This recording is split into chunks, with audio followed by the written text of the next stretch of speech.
Hare Krishna devotees, please accept my humble obeisances. All glories to Srila Prabhupada. Welcome devotees to our morning Bhagavatam class. This morning we will be continuing with Srimad Bhagavatam, Canto 1, Chapter 10, Verse 2. And the chapter is entitled The Departure of Lord Krishna to Dwarka. Maharaj has just started this new chapter and we are very happy to have His Holiness Candramauli Swami with us. Hare Krishna Maharaj, please accept my humble obeisances. All glories to you and all glories to Srila Prabhupada. Hare Krishna.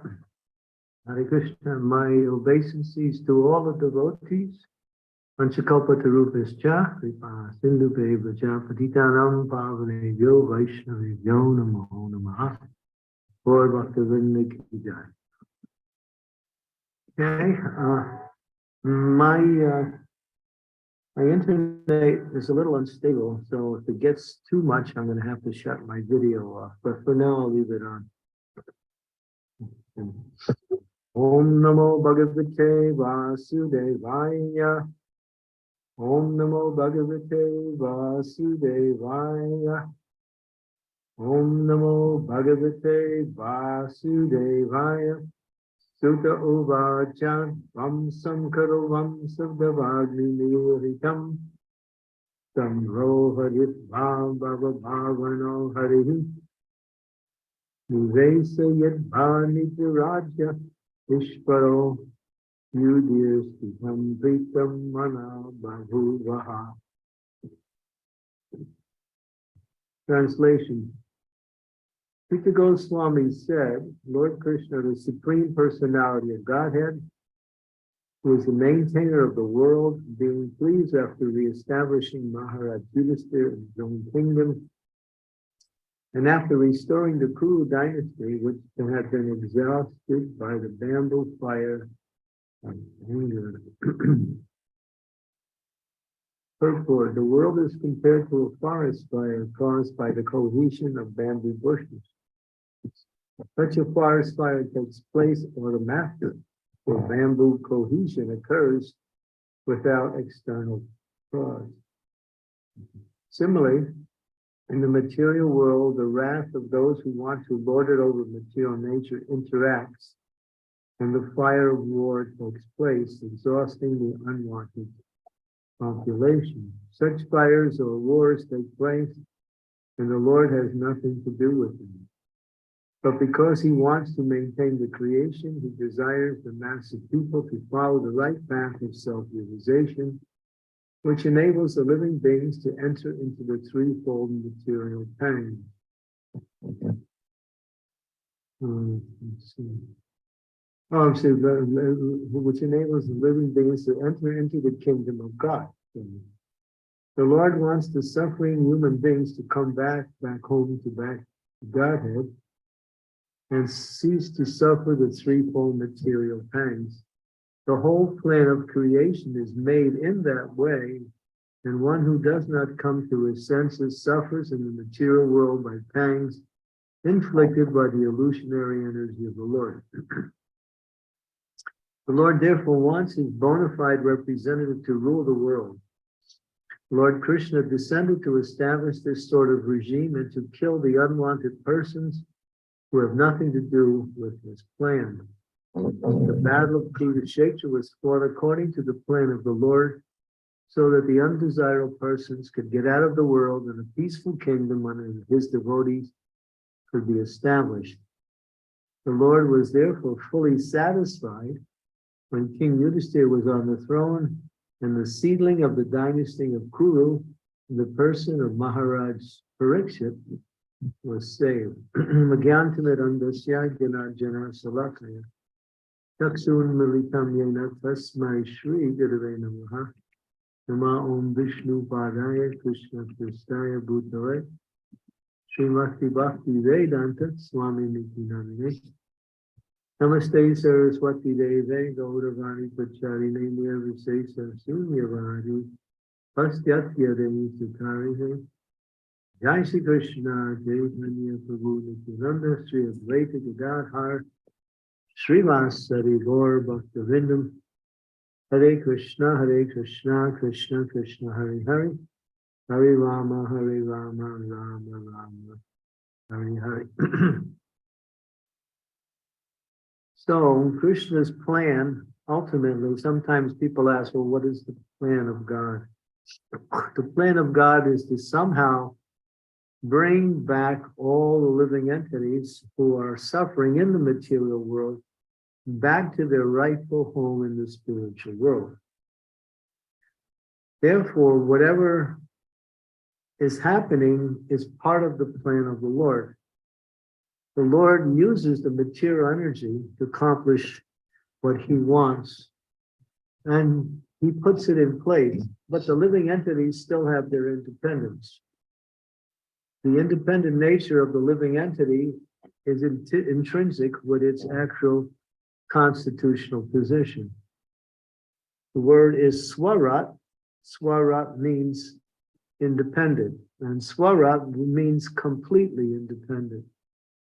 So the living entities are also swarat. They are partially independent, and the Supreme Lord is fully swarat. He is not dependent on anyone or anything, and nothing can interfere with his activities. He is the all-powerful supreme controller and initiator of everything. Everything that happens is initiated by the Lord's in what they call the remote cause. The immediate cause, or what appears to be the cause of something to happen, is backed by the remote cause, but the intermediate cause or immediate cause is changed by the desires of the living entity. When the living entities cooperate with the plan of the Lord, then they are happy. They can live a very peaceful and satisfying life. And then when they finish their material existence, they can go back to the spiritual world. But here in the material world, the two features that make up the living entity's desire to live independent of the Lord is to be the controller and the enjoyer. So in order to enjoy, the living entities take the position of trying to control. And so we do have some control. We have control in one sense of our own life up to a certain point. And we control, sometimes we control our families. The boss will control his business with his employees. So there is an element of control that the living entities have within the range of material existence. But when that control takes the position of wanting to exploit material energy, then the living entities entangle themselves in material energy. The devotees were talking to Srila Prabhupada today about the situation in China. And this was back in the 1970s when Tamal Krishna Goswami had gone to China for a little while and came back and learned a little bit about the Chinese society and the political situation there. The devotees had very carefully studied the situation. And one of the principles that the Chinese ruling class was propagating was that we can control material nature. We can rise above the effects of the material energy. When Prabhupada heard that, he was astounded to think that anyone could have that idea that material energy can be controlled by the living entities. And of course, when the living entities want to control something on this level, they use the material energy within the range of the material energy's jurisdiction. Just like if there is not proper irrigation of a field because of improper rain, then they can dig a lake and a canal and set up an irrigation system where that area of the world that gets water. So, but it's still within the range of the material energy's capabilities, but no one can go outside of the material energy. So when the living entities try to control the material energy, they get controlled by that energy. And therefore they become entangled and the reactions and actions of their activities, which leads them to sometimes enjoying, sometimes suffering, and sometimes a combination of both. But most of the time, it's based on exploitation of the material energy. That means to try to manipulate the material energy in order to gain something material from them. That is the worship of Durga Devi, where the living entities worship the manifestation of the supreme goddess of the material energy, Parvati, who expands herself into different forms of herself for different activities in the material world and to accept worship from the conditioned souls. So Durga has 9 manifestations. And you'll see they have Navaratri, which comes up every year just prior to the Govardhan Puja celebration. And in those 9 days, each one of the different personalities of Durga is worshipped. And it's all about either the mode of passion, the mode of ignorance, or the mode of goodness. So people worship the different forms of Durga in one of these 3 modes, or all 9 manifestations for different material gain. It's all about material gain. And so Durga facilitates that through a type of worship. But if you notice, Durga Devi, she also has the punishing aspect that comes along with the exploitation of the material energy. So you see, one form of Durga is Bhadra Kali, or Kali, or Chandi. She has many arms with many weapons, and she is riding on a tiger, and she's smashing this little dwarf that's below her feet. And that indicates the living entity, when they try to overcome the material energy, even by worshiping Durga, Durga sends back the same energy to trap that living entity in more and more types of suffering. So we see here from this particular verse, when one wants to lord it over the material energy, material nature interacts and the fire of war takes place, exhausting the unwanted population. What does it mean by unwanted population? Is there people in the world that we don't want? Or is it category? That means that due to the sinful activities of the living entities, people are actually causing suffering to both the earth and to other living entities. So they become unwanted because they're not good for themselves or for anyone. And therefore the fire of war takes place, started by the same people, and then they are extinguished by their own desires. And this is how it works. So everything is orchestrated through the material energy, which is controlled by Krishna. But here it says the Lord has nothing to do with the wars that take place. In other words, material energy is just facilitating the desires of the living entities based on the workings of each of the 3 modes. So when people plug into the modes of passion and ignorance, they are plugging into the activities of greed, lust, anger. These are the activities of people in these different modes, in the lower modes of material energy. So Krishna just allows that to happen. He's called the permitter. He doesn't sanction these activities, but the material energy works in such a way. It's just like fire is there. And if you say, my dear fire, I'm such a nice person, and you give out so much nice heat and light, please let me put my hand in you. Well, the fire will not say, well, yeah, you're okay, please, and I won't burn you. No, you'll get the reaction because that's the nature of the fire.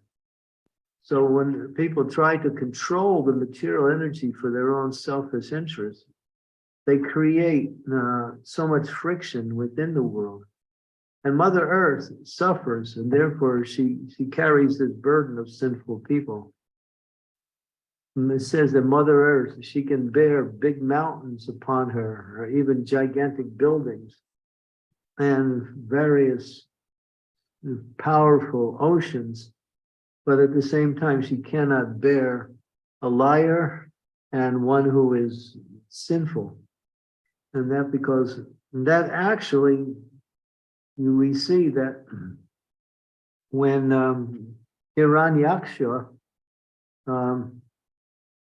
decided to exploit the earth for gold, that was back when many millions of years ago, he was just raping the earth for as much gold as he could.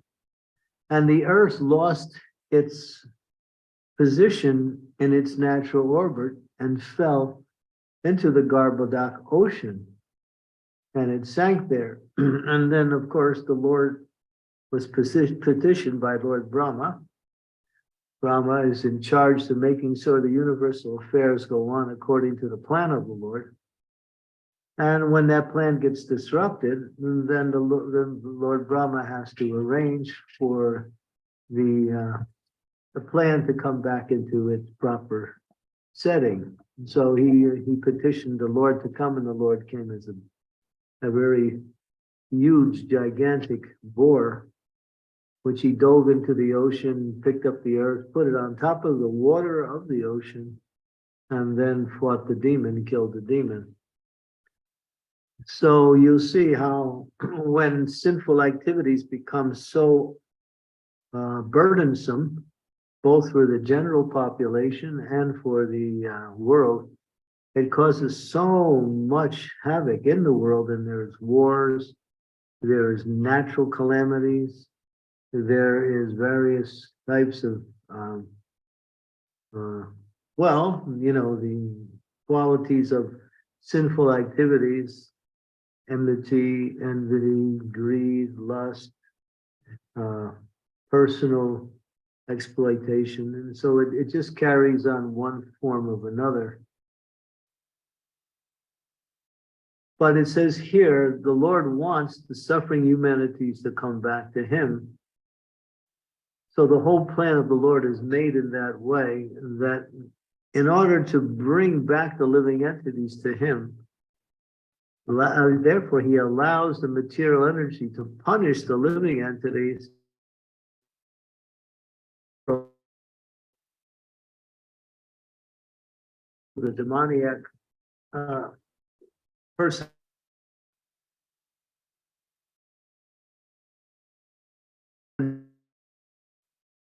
back by introducing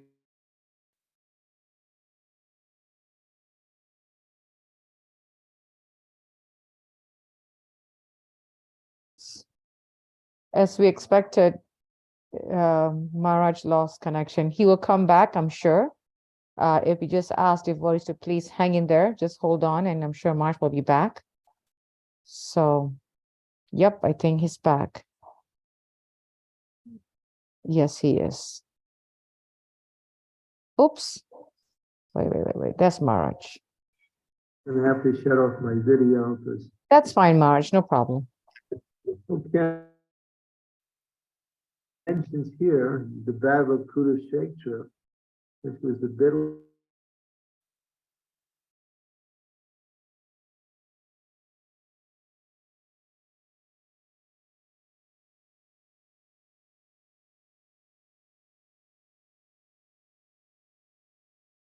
Maharaj, I think we lost you again. He has his plan.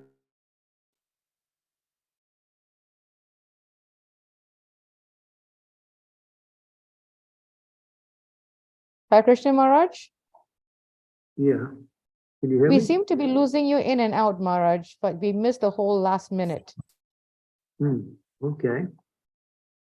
It says here, the No. battle of Kurukshetra was fought according to the plan, so that undesirable persons could get out of the world and a peaceful kingdom under his devotee could be established. So the wars, especially even Kurukshetra, is not the direct plan of the Lord. It's the indirect plan. The first plan is that everyone cooperate with religious principles and live accordingly, worship the Lord, and serve each other in whatever capacity we are placed in. That is the main plan of the Lord. But when demons and self-interested people take the position of control within the world, they create havoc, as we see here. And then the second plan of the Lord is that first he has to rid the world of such persons. Paritirnayam sadhunam vinasanaya chaduskritam dharma samspartana vayo sambhavami yuge yuge. That is the Lord's secondary plan. Just like before the battle of Kurukshetra, Krishna approached Duryodhana and said, "My dear Duryodhana, the Pandavas, they are Kshatriyas. And so they are the rightful heir to the throne, but you have somehow taken the position. But therefore, in order to avoid unnecessary bloodshed, please give the Pandavas 5 villages to rule. They're Kshatriyas and they must rule some area." But because of his greediness, he couldn't hear Krishna's very practical suggestion. And therefore, he said, "I will not even give them enough land to put a head of a pin on." He was so licentious and so avaricious. When Krishna realized there was no other way to establish peace in the world, then this was the only way. So then the battle of Kurukshetra was fought. People misunderstand, thinking that Krishna instituted this war. It was not his direct plan. It was simply a reaction. No saintly person or no persons who have the best interests of themselves and others at heart want any kind of calamity. But still, if those persons who are exploiting, they have to be removed. And therefore, this is the plan of the Lord. And this is what's happening in the world today. The demons and others who are working under the control of the demoniac population in the world today are trying to control the whole world. They have a big plan for world control dominance right now. It's being enacted on different levels right now. And you can see it popping up in different places.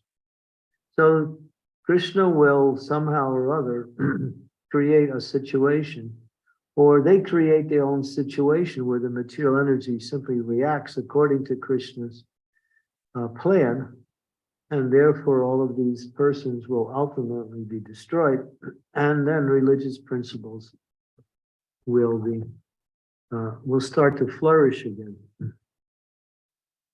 So you see here, this was the plan of the Lord. So how do we know the plan of the Lord? Therefore, we get that knowledge from the spiritual master, who is in touch with the Lord and can give us clearly what is the plan of the Lord. Of course, we mentioned that the biggest plan is that he wants everyone to become Krishna conscious, because by us becoming Krishna conscious, we benefit. Krishna has nothing to gain from that, although as a loving father, he wants to see all of his sons and daughters happy and in a position of peace. So that is his desire. He wants to see us all happy, and he knows how we can become happy. We don't, and that's our problem. Okay, and the Lord's desire, it says here, the Lord was fully satisfied seeing King Yudhisthira on the throne. His business was finished in Hastinapur. Now the Lord is gradually going to try to go to Dwarka, and you'll see how it's so hard for the devotees to part with the Lord. The idea that the Lord was leaving and now going to Dwarka was so hard for King Yudhisthira, for Subhadra, who had lost her husband Abhimanyu, and others who were very much attached to the Lord. So that is the upcoming chapter. That's chapter 11, when the Lord leaves Hastinapur and goes on to Dwarka. But the Lord is satisfied now. His plan is flourishing. In other words, King Yudhisthira is on the throne, and therefore Maharaj Parikshit was saved, and he will be the next heir to the throne after Yudhisthira gives up his position. So Prabhupada writes in one purport in the 7th canto, he says, "You have your plan, I have my plan, but what is important is the Lord's plan." So trying to learn the plan of the Lord is part of our the process of devotional service, where we can take advantage and go back home, back to Godhead.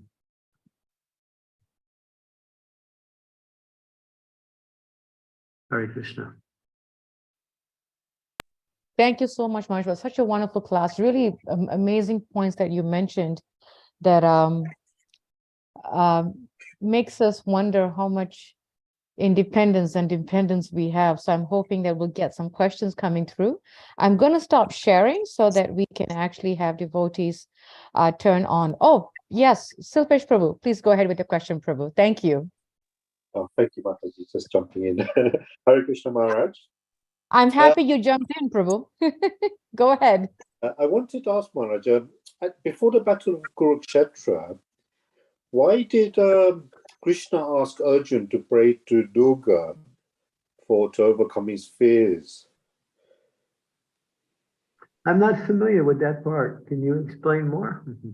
I understand just before the battle, I think Arjun was having a lot of fear, and Krishna asked Arjun to pray to Durga to overcome his fears for the impending battle. That's my understanding. I was in Kurukshetra, and there's one particular temple where there's a Shiva Linga there. And on the wall, there's a picture where the Pandavas are worshiping that Shiva Linga prior to the Battle of Kurukshetra. So they're worshiping Lord Shiva for victory. And, taking your point, it was a battle. And so Durga Devi, she is the superintendent of the material energy. So getting the blessings of Durga Devi, Prabhupada said we can do that. We can get blessings from the demigods. We can get blessings from people who can give blessings, such as saintly persons, spiritual masters. So it's not wrong to pray for these things, but the goal was to please Krishna. The goal was not simply only to win the battle. You can see when Arjuna was on the battlefield, he didn't even want to fight. But he did it because Krishna had encouraged him and eventually convinced him that this is the best form of action you can take, is to fight on behalf of religious principles. So he did everything on the instructions of the Lord. And being a Kshatriya, they were preparing themselves for war. So worshiping Durga, there's different ways to worship Durga. So one of the ways you can worship Durga is victory over your enemies. But this is for general information. The fact that Krishna was on the chariot automatically meant victory for the Pandavas. But Krishna didn't present himself that way. He presented himself as just another soldier on the battlefield. Although Arjuna knew who he was. So, yeah, people worship for material things. There are different ways. People can worship Durga for material gain. People worship the sun for peace, happiness, health, and a natural environment to live in. People worship Ganesh in order to get material success and material remunerations, wealth. You see, where Ganesh is always surrounded by pots of gold. And people worship Shiva for liberation. And people worship the Supreme Personality of Krishna for going back home, back to Godhead. In other words, for devotional service.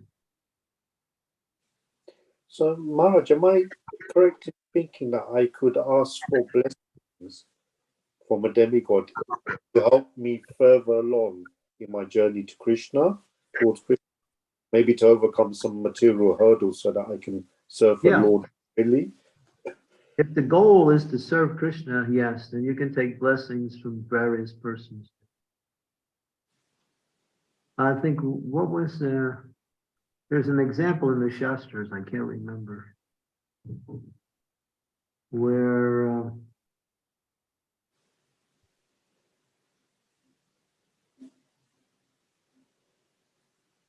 people were worshiping Shiva in order to get the blessings of Krishna.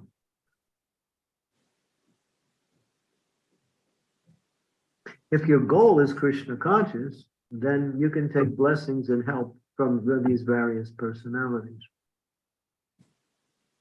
So if you're becoming very, very challenged by something materially, like a problem or illness or sickness, that's impeding you from moving towards Krishna, then you could take a blessing just to help you along the way. Yeah, but if you're on the platform of pure devotional service already, then everything is taken care of. You don't need to do that. Then you just follow the process of Krishna consciousness. But this is for those who haven't reached the stage of pure devotional service. We can take help from the demigods. We can take help from great saints. We can take help from personalities who are situated nicely in their spiritual practice. Blessings are more important than our activities. Blessings consummate what we actually are trying to achieve. So we try to get the blessings of the Lord. We try to get the blessings of the great souls. And by doing that, we can free ourselves from material desires and move forward in the path of devotional service. So praying for blessings or praying for mercy is a very big part of our progress in devotional service. The activities we perform give the indication of what we are trying to achieve. But until the blessings actually manifest, even the activity won't give us much advancement. It's the blessings that can. Blessings from the Lord, blessings from the pure devotees, blessings from the different incarnations of the Lord also. Just like we worship Kormadev, who is an incarnation of the Lord, for stability in our devotional service. We want to become stable, fixed in our devotional service. Kormadev can provide that facility. If you want lasting fame, you can worship Lord Shiva. If you want good family, you worship the Prajapatis. But all of these things are discouraged in the Bhagavatam. It mentions all of these things, and then it says, Akama sarva kama va moksha kama udaradi tivrena bhakti yogena vijeta purusham param. That whether you have all material desires, no material desires, or you're desiring liberation, just worship the Supreme Personality of God. That's the conclusion. So taking help from these other personalities is also recommended, but we don't worship them. The word bhajate means to worship. That's explained in the 6th chapter of Bhagavad Gita. Bhajate means only for Krishna. We don't worship the demigods. We don't worship any living entities. We take their help and blessings, and we worship the spiritual master because he is the representative of the Lord.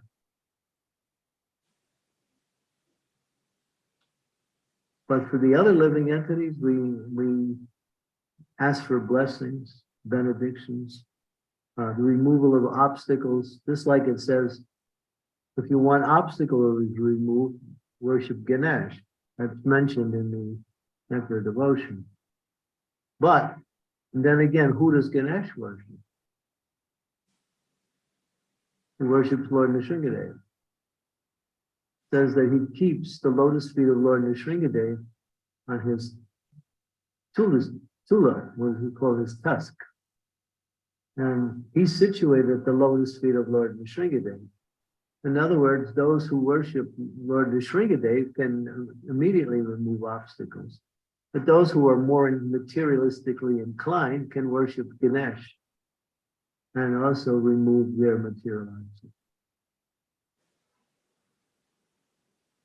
But we don't worship Ganesh, we worship Nrsingadev.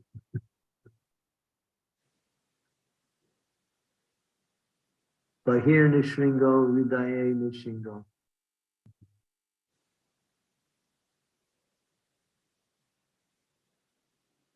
Thank you so Thank much. you, Maharaj. It's been I so hope that helped, Prabhu. very helpful. I think Krishna arranged this today just to get some answers I needed. And please, Maharaj, can I have your blessings, Maharaj? Hare Krishna, my blessing is that you come every day and be part of this program. I will, Maharaj. Thank you. I'm Thank so you. happy to have everyone's association every day. And Maharaj, I'm so thankful for the time you give us every day, because it's very rare to have this opportunity in this lifetime, to have an association with Guru Maharaj every day. Thank you. Gives me a chance to serve. That was a very nice, deep, honest question, Prabhu. Thank you so much for answering and asking that question. Yes, Mother Scarlett, please, with your question. Hare Krishna, and thank you for a wonderful class. Yesterday, I learned that our soul is part and parcel of Lord Krishna. And I wonder if it's fair to say that everything we do, both bad and good, is Lord Krishna's as a doer, not we. Did I say it right? Is Well, that your doer or? The basic principle is correct, but it requires some explanation. Because Krishna says, I am not the doer. But then again, he says, I am the doer. He says in different places the opposite. So, Mayadakshena, what is that verse? 9:4 in the Bhagavad Gita. 9:4.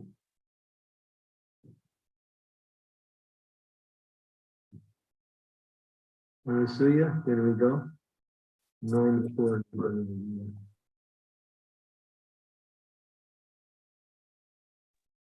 Sorry, March.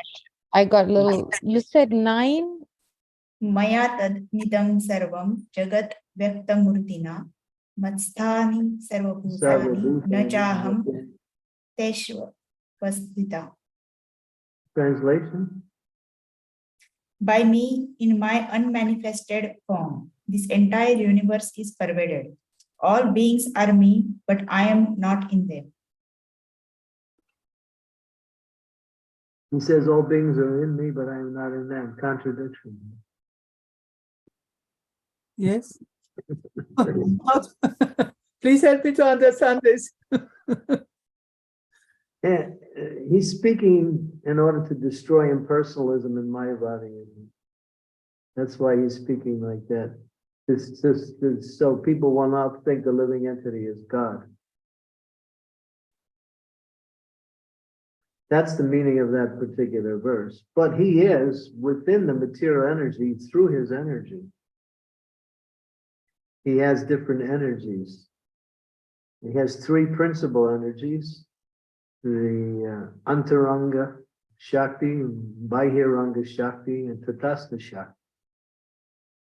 The Antaranga Shakti is his pure spiritual energy. The Antaranga Shakti is the material energy, and the Tatastha Shakti is the living entities in the material energy. That's us, the marginal energy.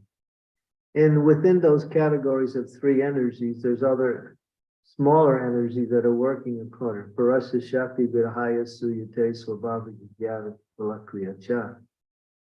Just like a president of a country, he has his secretary, he has his ministers, he has his cabinet members. And so you filter down this whole echelon of different living entities that are playing the part of carrying out the instructions of the government or the organization of the government. But the top person on the top is the one that's giving the orders. Everyone else is working according to that person's direction. So you might say that the influence in all levels is of the president, but at the same time, he's not there. Although he's working through his cabinet members and he gives the direction, they are carrying it out. So he's saying, I'm not there. But he is there by his will, by his desire. So that's Krishna. Krishna doesn't touch the material energy, he just puts it in place and his energies work according to his desire. Parasya Shakti Virahaya Suyate Swabhaviki Jnana Palakriya Cha. This is from the Sveta Svatara Upanishad. That his energies are always working in accordance with his will. So the energies know exactly the will of the Lord, and they work according to that. The only energies that don't work according to the will of the Lord is us, the Tatastha Shakti. Because we have an independent nature, we can go against the arrangement of the Lord. And therefore we struggle in the material world. And so that is called misuse of our independence. So when we do that, there is another energy of the Lord called the material energy, which is the punishing.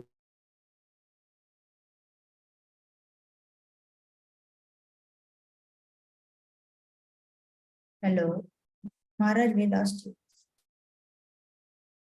Yeah, we lost him. He's back. Wait, there he is. So I have to shut this off again. So just like you work under the control of the state, even though you are put in prison for breaking the laws of the state, so the state influence is still there in the prison. So when we don't follow, when the living entities try to be independent of the Lord, they're put under the control of Durga or the material energy, and then they have to struggle, and then they have to suffer, and eventually they have to die. So Krishna is doing everything through his energies. So in one sense, he's there. In another sense, he's not there. Just like the president is in his place in his position as president, but his influence is throughout the rest of the country. You can use the king like that. And Krishna, it's the same thing. So everything is happening by the will of Krishna. Now, when we engage in devotional service, then we connect with the spiritual energy, which is his direct energy, and then we can have a personal relationship with Krishna through that. Otherwise, those who are in the material world can have an indirect relationship with Krishna through his energy. Just like the prisoner in the jail is still connected with the state, but is being punished by the state. But still, the connection is there. Is that clear? Thank you. Yeah, nothing is outside of Krishna's will or control. Thank you. Thank you for your question, Mataji. Supriya, you can go ahead with your question. Hare Krishna Maharaj, please accept my humble obeisances. Maharaj, to add to the yesterday's questions we were discussing, I just want to know that whatever the devotional activities we do, like chanting, reading Bhagavatam, reading Bhagavad Gita, all those things, sometimes I feel that I'm doing a chanting as a meditation, so it becomes dhyana yoga more than bhakti yoga.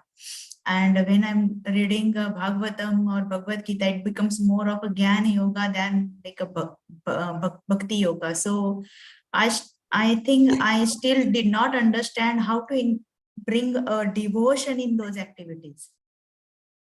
The reading and the chanting will facilitate your type of desire. If you're trying to please Krishna and purify your heart, then that's bhakti. If you're just trying to read it to collect knowledge, or just doing it as an instruction, say you're just chanting your rounds because your guru said you have to do it, then it's more on the level of karma and jnana. It's mixed. It's still bhakti because the activity is bhakti. But if we, my dear Lord, Ayinanda Tanuja Kinkaram, Patitam Nam Vishyame Bhavamuro, Pipaya Tavapara Pankabha, Stika Duli Sadvisham Visantaya. O son of Maharaj Nanda Krishna, I am your eternal servant. Somehow I've fallen into this ocean of the material birth and death. Please pick me up from this ocean and place me as one of the atoms at your lotus feet. So that's chanting in bhakti. That's not chanting simply out of duty. So we have to adopt these proper moods in our chanting. And then the mood becomes our consciousness. And the consciousness is what connects us to Krishna. So Maharaj, that way, whatever the activity I'm doing, I can do it to satisfy Krishna. Isn't that right?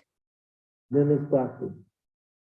So if I am doing my jobs, for example, even if it is in the material world, okay, I can still do it because I want to impress please Krishna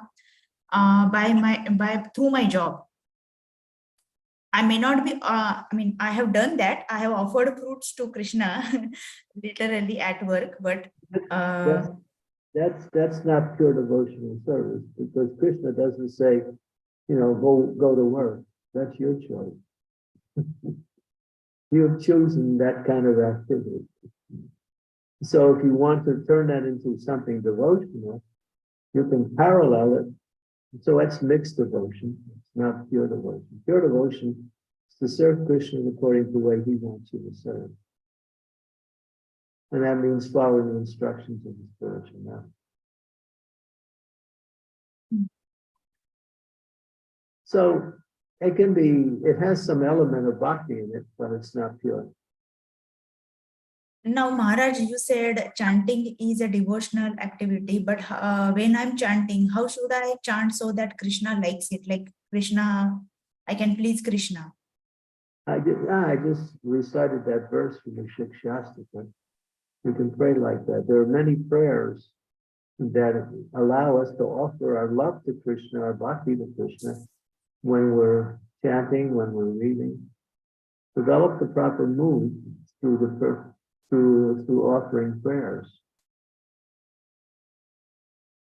My dear Lord, suffering this material world, please pick me up. My dear Lord, I've come to this material world. I've run away from you. I want to get back to you. I'm suffering without you. My dear Lord, you are. I don't see any gain in my life in this world. So I want to come back to you.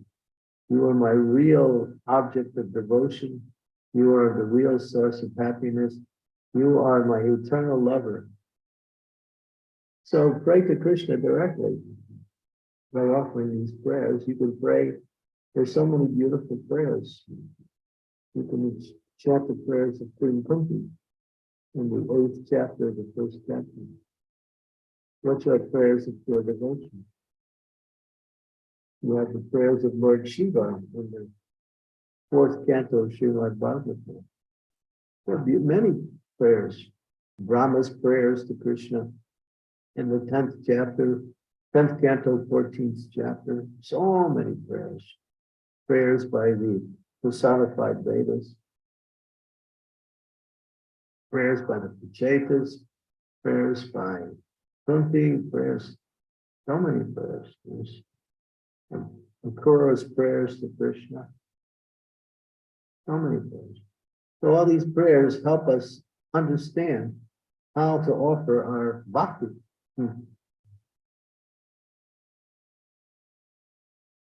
Thank you, Maharaj. Maharaj, one more question I have to add to what Scarlett Mataji today said.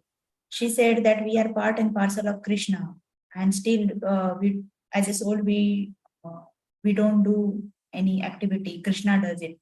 But I mean, my question is, when we reach to the liberated platform as a pure conscious soul, pure consciousness or pure soul, karma or the karmic reaction no longer are valid. I mean, there is no theory of karma that works in the liberated platform. So when we surrender to Krishna and when we reach a liberated state as a liberated soul, so why few of us still see the reaction of in the form of our disease or bodily reactions? Why do we still see that? Some people told me that it is because of the prarabdha karma, but Krishna already said, right? Once you surrender to me, I will take all your path. Yeah, he takes all the reactions, but you still might be motivated for fruitive results. What is your motivation? You're trying to gain anything by your activities? Avyabilasita sunya jnana kamara kamana kolena Krishna sila and bhakti. If you have a slight pinch of desire for fruitive gain or for any kind of material gain in anything you do, then it's not pure devotional service. No, Maharaj, this is a different question, not related to pure devotional. Now that question is over. This is about karma that affects the liberated soul and the karmic reaction in the form of a bodily disease. Because body is still, once the soul reaches the liberated platform, it's the mind that is liberated, right? It's we get rid of our duality of a mind or ego. It's not the mind. The mind is part of the material energy. It's the body it's the soul that gets liberated. Okay, soul that gets liberated, but our body that is made up of 5 bhutas like earth, water, fire, ether, and air, that still remains a material body, right? We are free of our. Yeah, your body now, the body's actually becoming purified as you make advancement in devotional service. That's why they say the body of a pure devotee is spiritual. Yeah, but so now for pure devotee, if the body is spiritual, why pure devotee still experience diseases bodily diseases. That's the Like- nature of the body is meant to deteriorate. It will deteriorate. But it's not like the experience is different than don't try to connect that same experience with the materialist. They suffer. The advanced devotee doesn't suffer. He just tolerates his bodily difficulties and he stays fixed in his spiritual consciousness. He's not suffering. He's undergoing some inconvenience, but that's all. Because the body will break down. That's just the way it is. Okay. So when I asked this question, Maharaj, to someone else in other forums, what they said is that pure devotee who is our Guru Maharaj or something, someone like that, they basically get the reaction from their disciples. I mean, when you take initiation with the Guru Maharaj take your 1/4 of karmas. I'm not sure if that is valid or not. Is that That's true? there too. Yeah, but that's external. Okay. Yeah, if you initiate a devotee and they commit sinful activities, they break the 4 regulative principles, and then the devotee suffers and the spiritual master gets part of that reaction. But it's a token. It's not like he's going to suffer. It's just a token. Prabhupada writes in the 9th canto of Srimad Bhagavatam, because you're committing sinful activities, I'm having bad dreams. Prabhupada writes that. So the spiritual master, if you don't chant your rounds, then you suffer. But if you break the 4 regs, which are the basis of all sinful activities, and you commit those, then that part of that suffering goes to the spiritual master because he's carrying you. And therefore he has to get a little. And if that continues, then the spiritual master either has to reject that disciple or purify the disciple and bring him back, either one. But Because- Guru Maharaj, suppose someone has, say, 50,000 of disciples. Do Guru Maharaj know which disciple has broken the promise? If what Prabhupada said, the spiritual master knows what Krishna wants him to know. When Prabhupada they said, Prabhupada, you know everything. Prabhupada said, I know what I need to know. In other words, he knows what he needs to know to do his service. Got it. He's Thank not you, Krishna. Maharaj. The spiritual master is not Krishna. But he knows what he needs to know for his service. Not that he's all-knowing, but he knows what he needs to know. It's just like in corporate, right? I mean, top authority gives us only access to certain things which we need to do, which we need to know for our work. Okay. I mean, I try to connect everything in this world to whatever the corporate activity, because I have seen those things. That's why it becomes easy to understand. Right. Thank you for those questions, Supriya. You had a lot of questions that are really, really, really powerful. So thank you for asking those, especially the last one about spiritual master. That's pretty powerful. Thank you. I think the Thank you. next person was Mother Scarlett, and then we'll go to Bhikkhu No, Parama. It's Mother I Scarlett. thought they No, didn't have, they didn't get the chance to do it. I can do it when Oh, you it's- did? Okay, perfect. I So have Bhikkhu asked. Parama Prabhu, if you can go first, please, Prabhu. Bhikkhu Palma. Hare Krishna. First of all, let me offer our Dandvat Pranams to Candramauli Swami Maharaj. Me and my wife are here. We try and make efforts for joining the class whenever possible. And we do benefit from the presence of Maharaj in UK or London when he visits. I just have a question to Maharaj that, you know, when you see this war going on between Russia and Ukraine, it's like one powerful country trying to harm a less powerful or a weak country. How do we see this? Is it an act of Krishna, or what is the kind of, what do we understand, Maharaj, from this kind of situation? Hare Krishna. Well, it says, and when sinful activities become strong, and then the fire of bamboo automatically begins by the blowing of the wind. So the history of the world is the history of wars. There's wars going on everywhere because of sinful activities, because of the living entity's desire to exploit the material energy. So as long as that is there, there will be wars, there will be pestilence, there'll be calamities, there'll be so many disturbances in the natural course of events. Sinful activity brings about a reaction. You can't avoid that unless you atone for the sinful activity.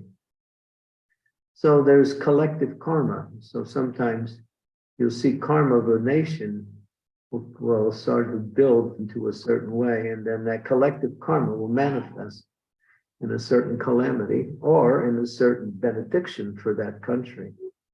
There's individual karma, there's social karma, there's community karma, there's collective karma, there's national karma too.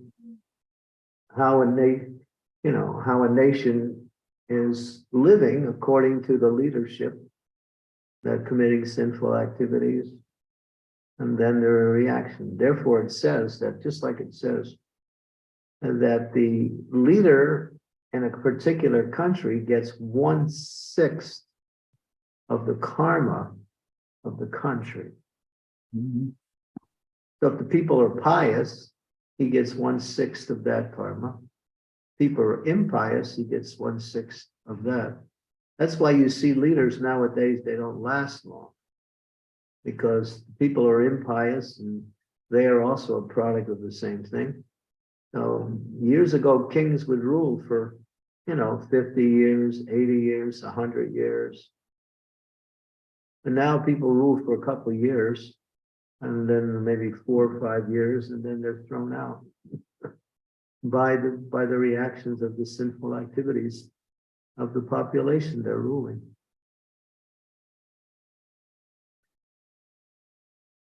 So to blame one country over another country is not the way to see things.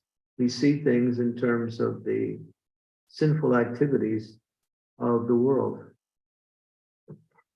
Just like cow killing brings about horrendous amounts of suffering. Meat eating, which is a result of cow killing, of course not all meat eating, but is a sinful activity.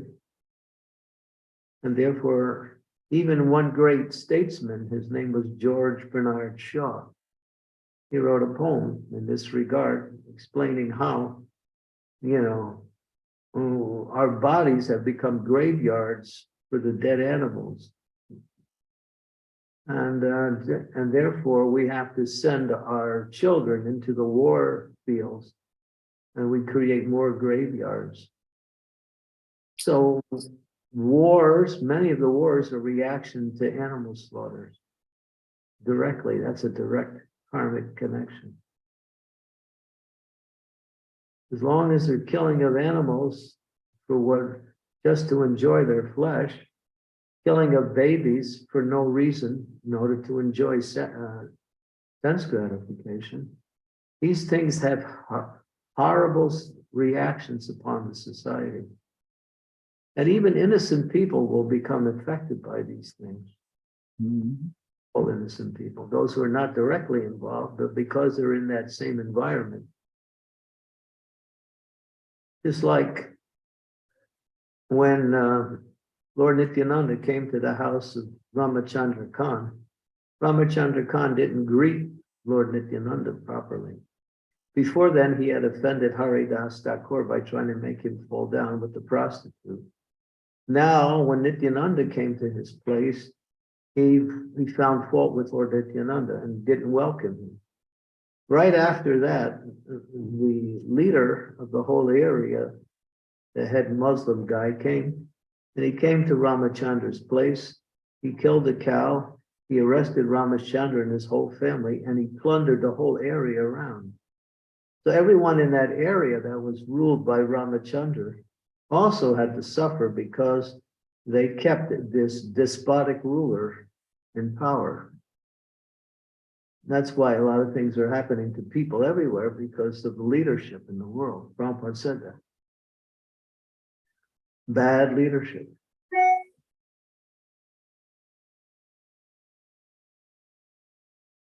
The king, the president, or the head of state is supposed to be the representative of God. If he fails to do that, he will incur great karmic reactions.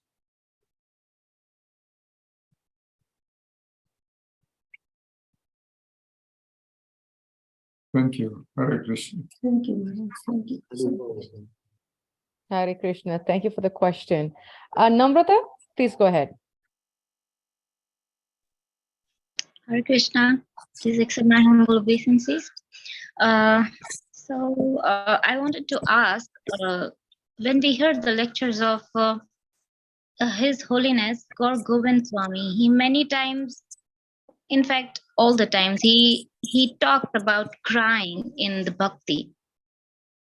And he stressed a lot on this. So basically, he wants to tell us about the intensifying the bhakti. So how do we intensifying everything we do in devotional service, may it be chanting, may it be reading, may it be association with devotees?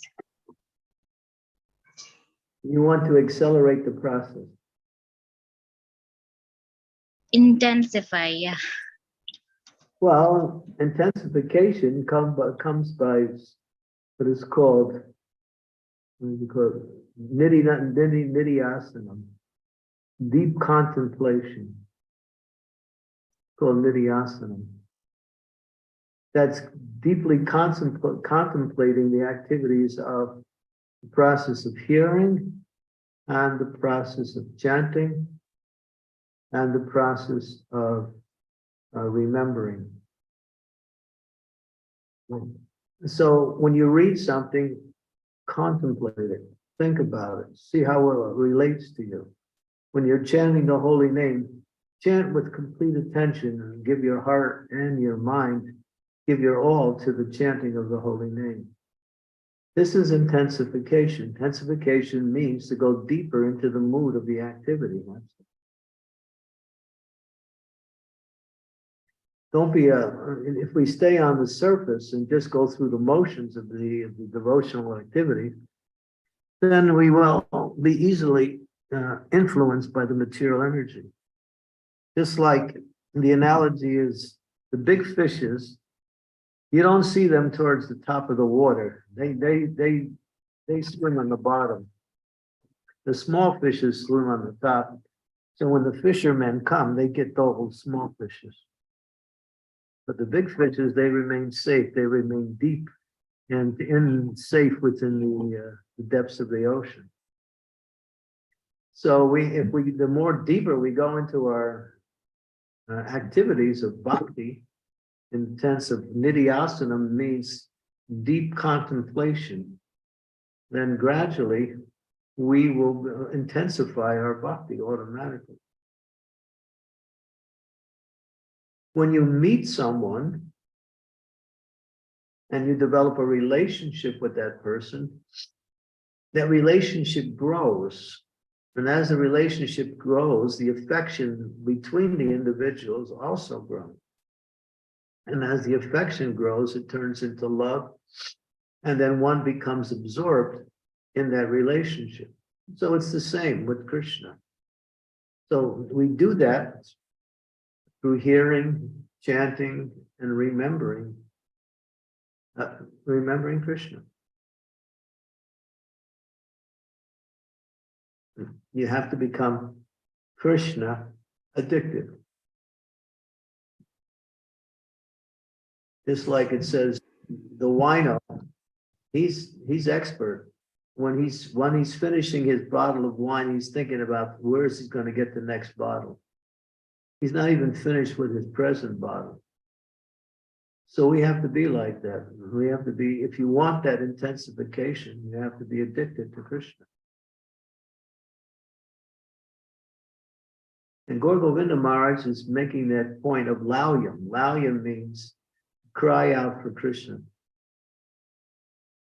Called lauyam. Intensification of emotions towards Krishna.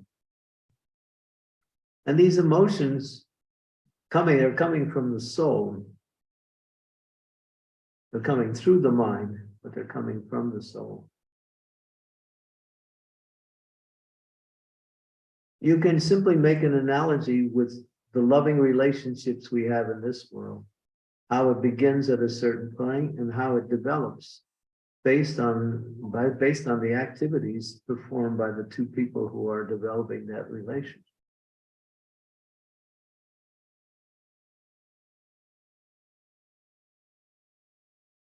I hope that helped, Namrata. Yes, quite much. Thank you. Thank you so Hare much. Krishna. Thank Yeah. you. Yeah, Namrata, I want to mention one thing to you. Yes.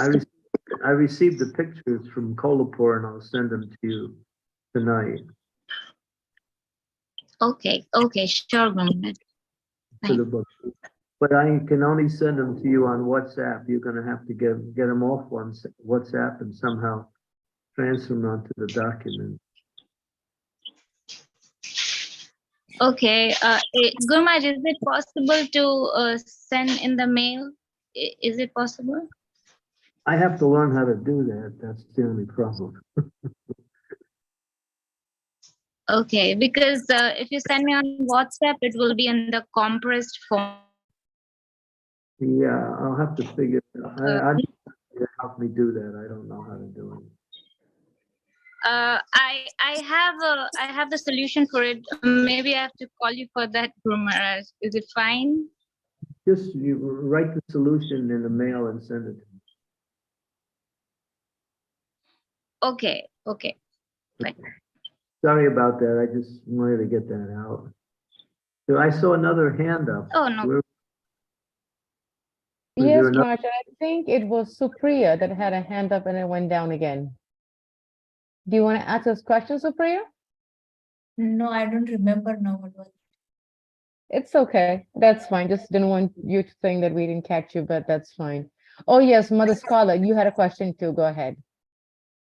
Thank you. You mentioned about when someone work and receive money or anything, work outside. It has nothing to do with devotional. That is not. You can't count it as you do this also in the form of offering to the Krishna. But then if one don't work, one doesn't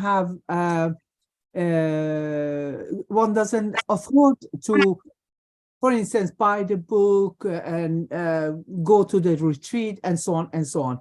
How is it not even the work like offering to Lord Krishna? Yeah, I think you misunderstood. Because when a devotee works, devotee is working, say, obviously they're married. In other words, they have family responsibilities, they have financial needs. But there's still, now, is their financial needs and family responsibilities first?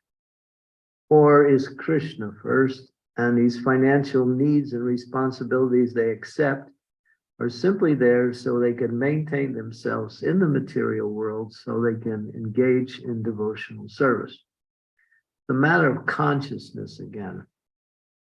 Okay. So those who are thinking that I need to make a financial some amount of money in order to maintain my family, so I can practice devotional service without any, disturbances on the material level. That is mixed devotional service, but it's still devotional service. It's still devotional service. And those who see their material responsibilities first and their spiritual life second, they're more like karma kandis. They're just giving the results of some material activity to Krishna. And it's called sacrificing the fruits of one's activity for the sake of the Supreme. So it's a matter of consciousness. You have to understand, we're talking about Krishna consciousness. So the motivation behind the activity determines the result of the activity. Is Krishna first, or is Krishna just part of my life? Okay. My next question, very short. Wait a minute, not just okay. Did you understand the answer? Yes, You see the point. yes, I see the point. Explain my answer then. I didn't hear you. One more. Explain back what I said to you, because I don't think it doesn't mean that I shouldn't work. I can't work. I'm a pension by my son. It doesn't mean that he shouldn't work or not to make the money. But if he do it in combination between the take care of the family matters and do his devotional responsibility, like put some of this what he works also like offering to Krishna, then it's good combination. It's not 100%, but still it's good, okay combination. Yeah, we're talking about ashram. Yes. There is brahmachari ashram, there is grihastha ashram, vanapasta ashram, and sannyasa. For those in grihastha ashram, they have to maintain family. Exactly. Mm-hmm. They have to take a little bit of employment in order to do that. But that's a compromise. You have to understand it's a compromise. But it's an unnecessary compromise. Higher than that is to somehow or other make a living by performing activities within devotional service. What's the more direct devotional service? Higher than that is to give up all of these ideas and just focus on Krishna, that's all. That's why it says that for grihastha life, when one reaches the age of 50, when all the children are grown up, one retires from family life, and the man goes out traveling and preaching, and the wife goes to a holy place and lives there, serving the deity in the holy place. That is called vanaprastha. So no ashram, the grihastha ashram and the vanaprastha ashram is a transitional stage of life. It's not something that one stays in there their whole life, but it's a necessary transitional stage.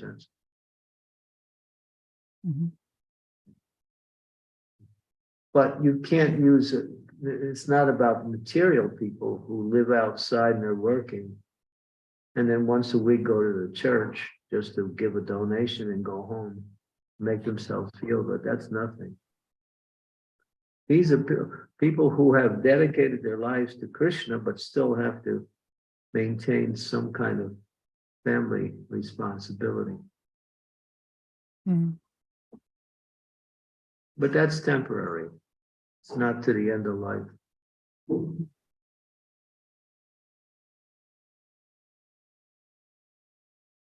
My next very short question, have I understood right that by me reading the Srimad Bhagavatam, which I can't stop it, I just read, it's also a kind of association to the movement, to the Krishna, to the devotees. Also, by reading Srimad Bhagavatam, have I understood it right? Any devotional act has benefit both for you and for others. Okay. Mhm. Thank you so much for all these questions. Do devotees have any other questions to ask? We've had really, really nice, amazing questions. I think, Maharaj, that's what I'm feeling. But we've had some good. Okay, Supriya, I think she remembered her question. No. This is whatever the questions I have raised with the questions, they are continuation to our discussion from yesterday. And today, Srimati Devidasi Mataji is not there. So I thought of asking earlier this question tomorrow. But since we have times, shall I go ahead with it? Maharaj, is that okay with you, Maharaj? No, we've been on an hour and a half already. Oh, yeah, that's right, Okay. an hour and a half. So I lost track of the time too much. I apologize. So we can have this question continue tomorrow if you can write it down, Supriya. Yeah, So that I you have don't it. forget. Perfect. And then we Yeah. can ask that question. Yes, Maharaj. The only problem is tomorrow I'm doing Shravanam Utsanam at this time. Oh, I heard about that. Yes. Yeah, so Probably. I won't be here tomorrow. Okay, Okay, whatever. Srimati, you will handle that, Srimati? Yes, Hare Krishna The Maharaj. Yes, background magic. Mataji, it's Say the right time. yeah, Maharaj mentioned me already, Mataji. So yeah, I think we can have Supriya Mataji, you can ask the question on Friday again. So when Maharaj is available. Thank you so much, Maharaj. Thank you so much. Maharaj, would you like to end with the one round of chanting, or if you have to have another program this evening, I'm not sure. Both things are yes. That's a tough choice, Maharaj. We're in Manipur. I can understand that. They got you booked. When you ask me about chanting, I say no. All right, we'll do a couple rounds or so. Okay, Maharaj, no problem.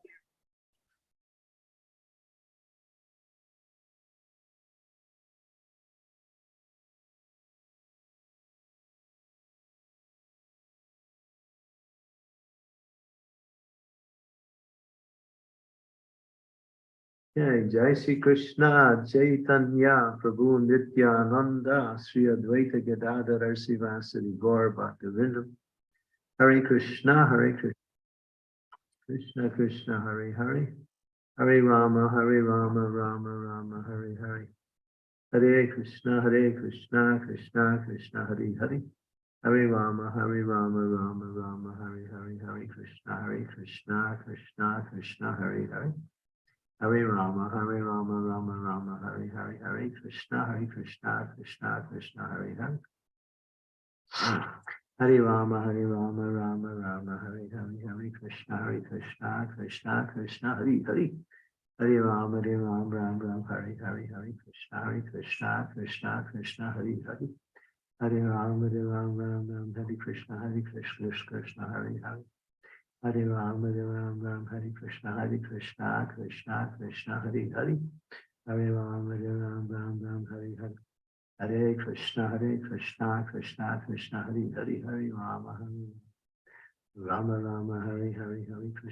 Krishna Krishna, Hare Hare. Hare Rama, Rama, Hare Hare. Hare Krishna, Krishna, Hare Hare. Hare Rama, Rama Rama, Hare Hare. Hare Krishna, Krishna, Hare Hare. Hare Rama, Rama, Hare Krishna, Krishna, Hare Hare. Hare Rama, Ram, Hare Hare. Hare Krishna, Krishna, Hare Hare. Hare Rama, Ram, Hare Krishna, Krishna, Hare Hare. Hare Rama, Ram, Hare Krishna, Krishna, Hare Hare.